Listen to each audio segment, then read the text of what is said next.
Hey, welcome to the Explainer. Ever stop to think about how your favorite game actually remembers your high score? Or, how an app can greet you by name every time you open it? Well, the answer is this single, super powerful idea that's really the foundation of all programming. And today, we're going to break it all down.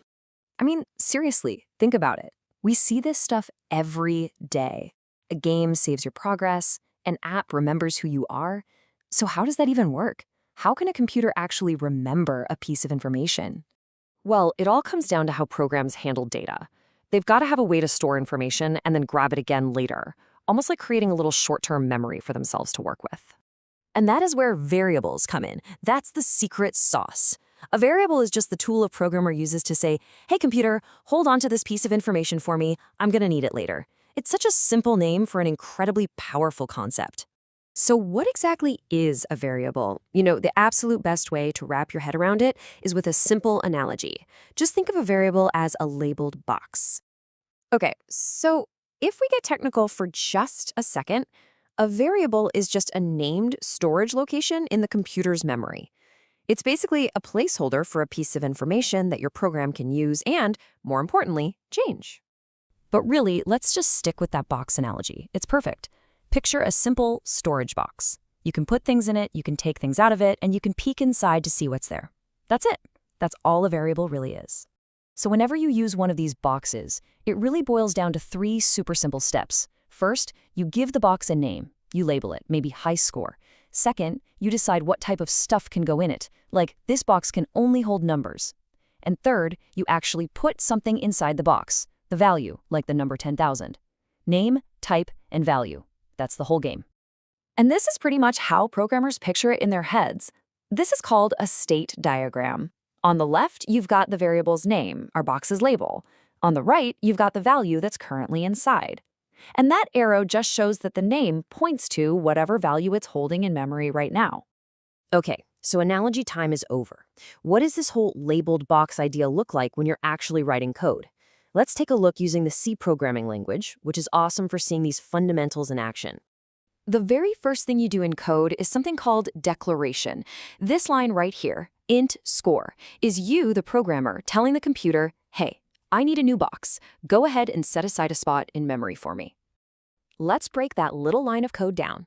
The int part, that specifies the data type. It's short for integer, which is just a fancy word for a whole number.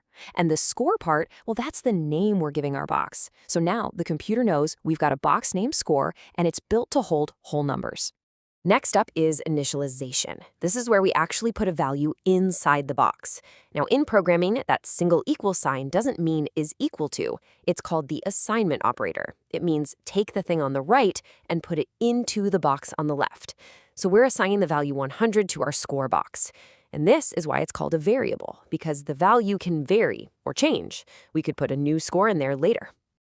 Now, programmers love to be efficient, right? So you can actually combine those two steps, creating the box and putting something in it, all in one nice, clean line. This does it all at once. Creates a box for an integer, labels its score, and puts the number 100 inside. Boom, done. And of course, your boxes can be designed to hold all sorts of different things. We used int for a whole number, but you also have float for numbers with decimals, char for just a single letter, string for a whole word or sentence, and even bool, which just holds a simple true or false. Picking the right type of box is a huge part of programming. All right, let's see this all come together in one tiny, complete program. First, see that line? It creates our integer variable called score and puts 100 in it. Then, the next line uses a function called printf to display a message on the screen, and it cleverly plops the value from our score variable right into the middle of the text. Okay, enough of me talking. That was a lot of theory. Now it's your turn to put on your programmer hat for a quick little practice problem. So picture this. You're coding a video game. You need a variable to keep track of how many lives the player has left, and they need to start with 3. Based on what we just did with the score variable, how would you write that single line of C code? Go on, give it a thought. And here's the answer. Pretty straightforward, right?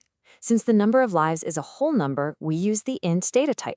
We give it a nice, clear name, lives, and then we use that assignment operator, the equal sign, to set its starting value to 3.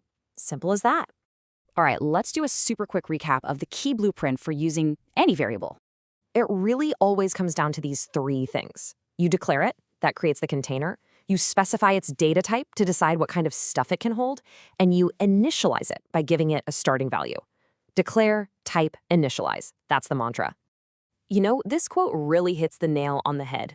Being able to manipulate variables is what makes software feel alive and interactive.